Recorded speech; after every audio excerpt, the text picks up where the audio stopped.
En aquel tiempo vino Jesús desde Galilea al Jordán y se presentó a Juan para que lo bautizara.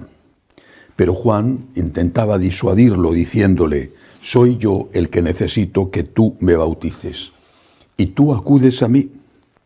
Jesús le contestó: «Déjalo ahora, conviene que así cumplamos toda justicia». Entonces Juan se lo permitió. Apenas se bautizó Jesús, salió del agua, se abrieron los cielos y vio que el Espíritu de Dios bajaba como una paloma y se posaba sobre él. Y vino una voz de los cielos que decía: «Este es mi Hijo amado, en quien me complazco». Palabra del Señor.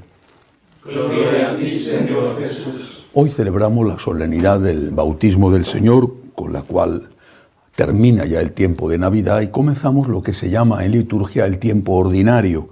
Una palabra que en castellano tiene un doble sentido, debería de llamarse tiempo corriente o tiempo normal. Bueno, lo interrumpiremos dentro de unas cuantas semanas para comenzar la Cuaresma y después de las fiestas de Pascua volveremos a este tiempo ordinario.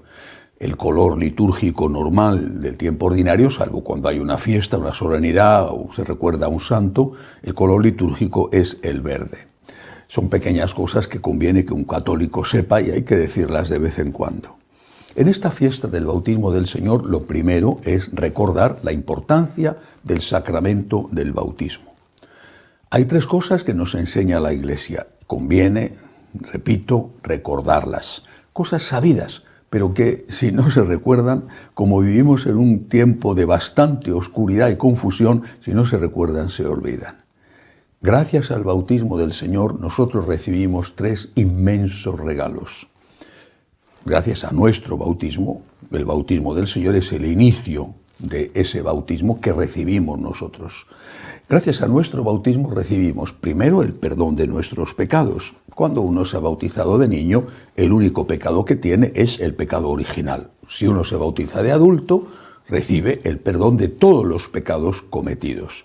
Esos pecados cometidos no pueden ser, antes del bautismo, perdonados por la confesión, porque el bautismo es el primero de los sacramentos. No puede haber recepción de ningún sacramento si no se está bautizado, el primer sacramento. Además que es un sacramento que se recibe una sola vez en la vida.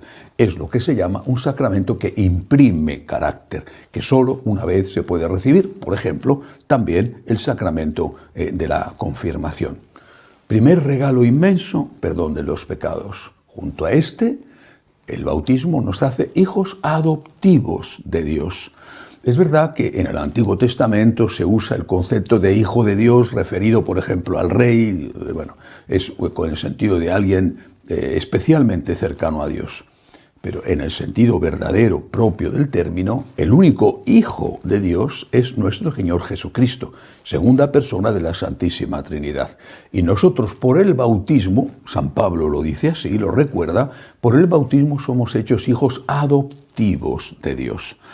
Todos los seres humanos, todos somos criaturas de Dios, criaturas amadas por Dios, muy amadas por Dios. Todos somos criaturas de Dios, pero hijos de Dios, aquellos que han recibido el sacramento del bautismo. Y esta filiación es una filiación adoptiva, porque no somos hijos naturales de Dios, en ese sentido, solo nuestro Señor Jesucristo. Por tanto, perdón de los pecados, filiación divina, y eso implica formar parte de la Iglesia católica. Puede parecer una cosa menor, pero es algo maravilloso.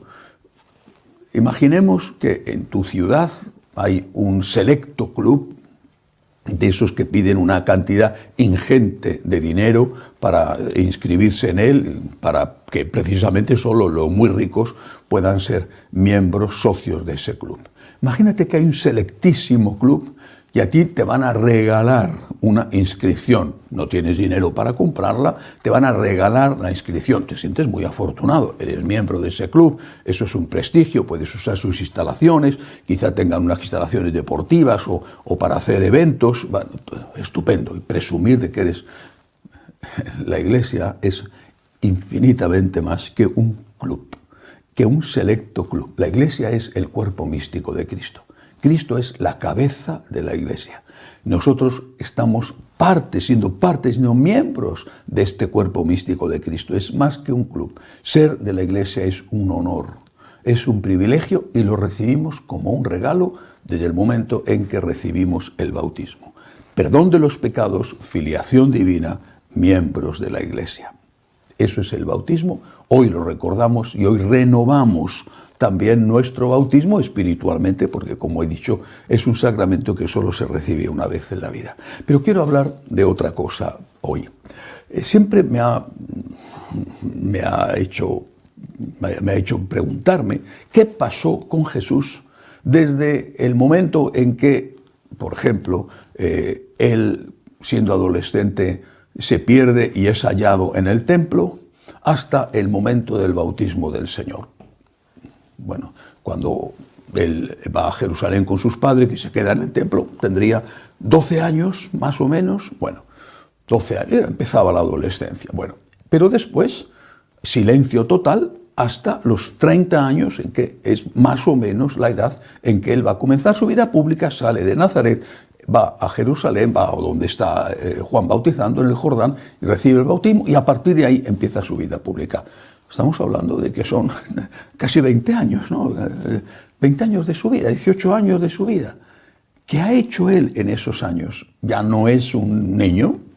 La adolescencia en aquella época era muy rápida. Hoy algunos tienen 60 años que siguen siendo eternos adolescentes, inmaduros, pero en aquella época o madurabas o madurabas. Bueno, ¿qué hizo Jesús en esos años?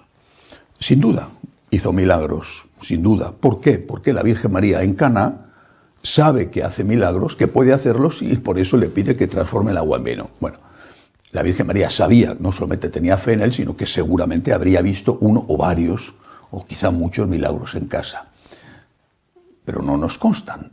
Es posible que hiciera curar de alguna manera, discretamente, a algún vecino, bueno, pero no nos consta. ¿Qué ha hecho Jesús durante esos 18 años en que ha dejado de ser un adolescente y se ha convertido en un hombre adulto? ¿Qué ha hecho? Por ejemplo, ¿qué no ha hecho? No se ha casado. Esa es una opción. La gente se casaba muy joven. Las mujeres y también los hombres se casaban muy jóvenes porque la vida era más breve, se vivía mucho menos años, entonces se casaban enseguida también para poder tener hijos jóvenes. Bueno, no se casa. Esa es una opción. Y es una cosa importante a tener en cuenta porque es un ejemplo para el sacerdote. Es verdad que dentro de la Iglesia Católica, los de rito griego, católicos de rito griego, tienen el sacerdocio casado, es decir, los casados pueden ser sacerdotes. ¿Verdad? Eso es cierto.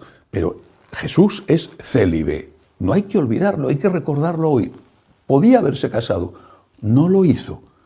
Quería entregarse absolutamente, completamente a la labor para la cual había venido y estar libre de todo lazo, aunque fueran lazos buenos, los lazos de la familia, la esposa, los hijos, no era nada malo, pero quería estar libre para dedicarse a lo que tenía que hacer. A los 30 años, ponerse a evangelizar, jugarse su vida y no jugar la vida de nadie que podía haber recibido a través de las personas queridas presiones o amenazas para que no hiciera aquello que tenía que hacer. ¿Qué otra cosa hace Jesús? Trabaja. Es un profesional. En el sentido amplio del término decimos que su padre, San José, su padre adoptivo, era carpintero. Bueno, pues era carpintero como su padre. Seguramente no era una profesión tan estricta dedicada a una sola cosa. Bueno, carpintero seguramente sería también albañil, seguramente sería también pintor, es decir, alguien que hacía de todo. Estamos hablando de hace 2000 años, no había una especialización como la hay hoy. Alguien que hace las cosas de la casa, los arreglos de la casa en una aldea humilde, muy, muy humilde, como era Nazaret. Trabajó, se ganó el pan con el sudor de su frente. Fue un hombre normal, en el sentido de que hizo el bien siempre, pero lo hizo como lo hace un hombre o como debería hacerlo un hombre normal. Trabajando, aguantando el calor en verano, el frío en invierno. Quizá alguien no le pagó el trabajo, quizá tenía que trabajar alguna vez empleado en la casa de alguien que no le trataba bien. Otras veces trabajaría por su cuenta, no lo sabemos, trabajó. Pero el trabajo de nuestro Señor no era menos importante que la predicación de nuestro Señor o que los milagros de nuestro Señor. Nuestro Señor, hiciera lo que hiciera, amaba. Es amar trabajar, y es amar hacer un milagro, y es amar predicar una bellísima parábola, qué sé yo, la parábola del hijo pródigo. El Señor, hiciera lo que hiciera, amaba. Santa Teresa, 16 siglos después, dirá: Dios está también entre los pucheros de la cocina, entre las ollas, entre las cacerolas, entre las sartenes. Y eso lo decía queriendo expresar que también cuando estás en una cocina puedes amar y que allí estás haciendo una labor importante, aunque no parezca tan importante como pueda ser otra labor. Para nosotros los franciscanos de María esto es esencial. Nosotros, por norma, por nuestra regla, no podemos tener empleados en la casa. Los seminaristas aprenden a cocinar, a planchar, a lavar, a limpiar la casa, toda la casa, toda la casa. También los servicios, toda la casa, porque hemos aprendido de nuestro Señor que tenemos que trabajar con nuestras manos y que es igual de importante, aunque no lo parezca, es igual de importante escribir un libro de éxito, pronunciar una conferencia que después tiene miles y miles de visualizaciones, que preparar una comida o que lavar y planchar la ropa. Porque lo importante no es lo que tú haces, lo importante es el amor que tú pones al hacerlo. Y si eso que estás haciendo es lo que Dios quiere que tú hagas, lo que importa de verdad es hacer la voluntad de Dios. Si no entendemos esto, consideramos más importante al que se sienta en la mesa que al que le pone el plato en la mesa y ha estado en la cocina preparándolo. Consideraríamos entonces 30 años perdidos, inútiles, los 30 años de nuestro Señor en Egipto, primero huyendo de Herodes y después en Nazaret, allí haciendo sillas, o poniendo ladrillos, o poniendo yeso en una pared, o arreglando un sistema de agua. Y eso no es verdad. Nuestro Señor nos dio el ejemplo durante 30 años de aparente inutilidad apostólica, aparente, nos dio el ejemplo de que lo que importa de verdad es amar. Apliquemos esto a nuestra vida real. No pienses que eres menos importante o menos útil porque estás en la cama de un enfermo. No pienses que porque no tienes estudios universitarios o porque no sabes hablar o porque quizá tus condiciones físicas, no solo las de la enfermedad, sino no te permiten viajar o moverte. No es verdad. Lo que importa es amar. Hacer la voluntad de Dios. ¿Qué quieres, Señor, de mí? Discernir bien y no buscar la excusa de que eso que me pide no quiero dárselo porque me cuesta. Y hacerlo por amor a Él y por agradecimiento a Él. Que así sea.